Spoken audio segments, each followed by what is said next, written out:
Со хуманитарниот настан "Биди другар, подај рака" во проектот на Црвен крст во акција промоција на хуманите вредности се вклучи општинското основно училиште Тоде Хаџитефов Кавадарци.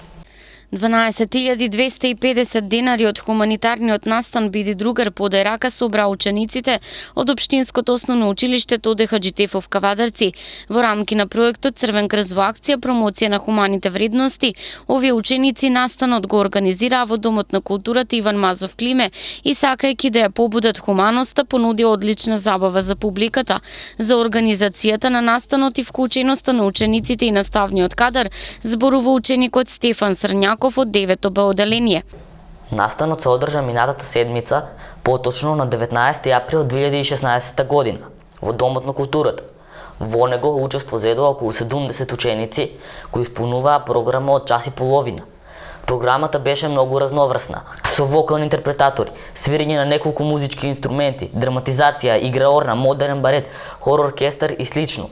Во овој дел од името на ученичката заедница посебно сакаме да ги истакнеме и да им се заблагодариме за поддршката на следните лица.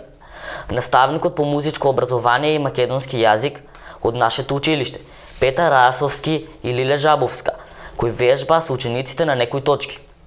Директорот на основното општинско училиште Тоде Хаџитефов, што овозможи организирање на овој настан и даде поддршка за истиот да се реализира. На директорот и вработените од основното општинско музичко училиште за стручна помош во организирање на музички точки и на директорот и вработените во Домот на културата кои ја поддржаа самата реализација на настанот со што ја отстапија салата за хуманитарни цели. Инаку, овој настан беше организиран преку програмата Црвен крст во акција промоција на хумани вредности, која опфатуваше ученици од 14 до 18 години членови на Црвен крст. Во оваа програма од нашето училиште бевме вклучени неколку ученици кои како дел од програмата поминавме низ неколку обуки. Обуки за детектирање на проблемите во заедницата, обуки за правење микропроекти и обуки за документирање на проектот и доказните материјали. Ние овој проект го подготвуваме некаде од 1 март 2016 година и сме многу горди за него, затоа што истиот беше на наша иницијатива и во него учество зедоа многу ученици. При продажбата на картите, исто така можеше да се види дека учениците се многу заинтересирани да го проследат настан. Сите карти беа продадени за 2 дена. На сите ученици кои не успеаја да купат карти, им се извинуваме и веруваме дека училиштето ќе организира повеќе вакви настани за да можат сите да ги посетуваат. На настанот се собраа 12.250 денари и истите беа наменети за купување на средства за домаќинството. За целта и опфатот на аспектите во улога на координатор говори председателот на ученичката заедница Ѓорѓи Срњаков.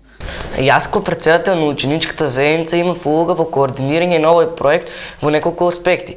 Таргетирање на семејството на кој е најпотребна помош, секако со консултација на директорот и на училишниот психолог. Исто така планирање на програмата и планирање и селектирање на учениците кои ќе учествуваат во програмата, учество на обуките на Црвениот крст и редовно учествување на пробите, исто така и продажба на карти и испоракта на средства за домаќинството на семејство на кои им беа потребни. Инаку, нашата ученичка заедница секоја година организира проекти во собирани акции во вид на собирање на храна и облека или собирање на пари за хуманитарни цели. Оваа година нашиот проект беше во вид на хуманитарен концерт и бидејќи е најуспешен и се собра најмногу пари. Ученичката заедница секоја година поминува низ обуката за демократско учество на учениците во животот на училиштето и формира акционен план.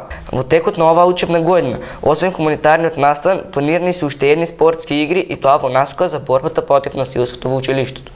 Ова не е прва хуманитарна акција организирана од училиштето, оттаму вела дека секоја година на било каков начин преку собирање на облека, обувки, училишен материјал и слично се помага на учениците од ранливата категорија.